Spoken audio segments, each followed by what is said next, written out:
Very nice. Canadian diamonds. Since the beginning of Canada's diamond mining industry less than 20 years ago, this country has become a major global supplier.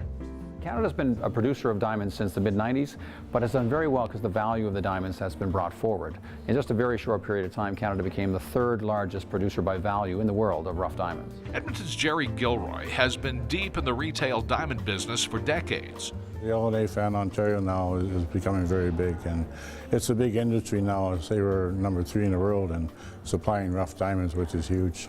To have an underground mine is pretty rare, just from start to finish, although our De Beers Snap Lake mine in the Northwest Territories is a fully underground diamond mine from start to finish.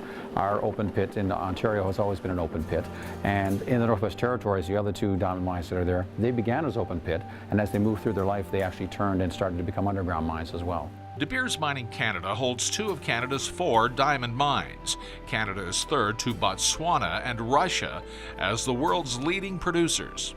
Diamond mining is not dissimilar to other mining. However, when you get further into the process to try to liberate the diamond out of the stone, that's when the technology and the techniques will change. But companies like De Beers and others will continue to look for diamonds in Canada.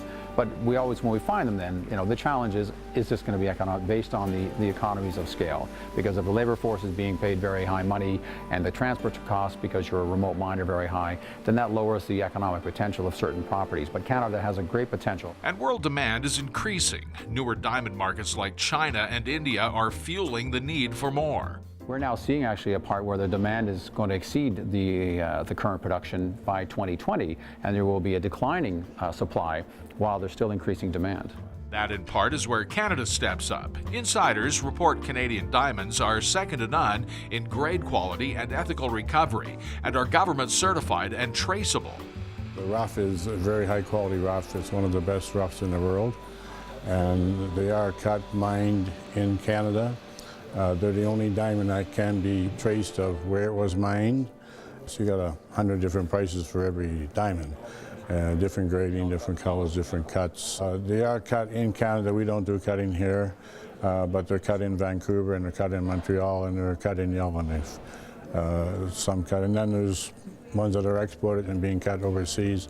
We saw a lot of rough diamonds that are exported and cut in Israel or Antwerp or all over the world. Who'd have known 25 years ago that Canadian diamonds would be among the world's most desirable?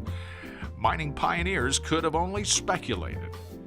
For Go Edmonton, I'm Tim Dancy.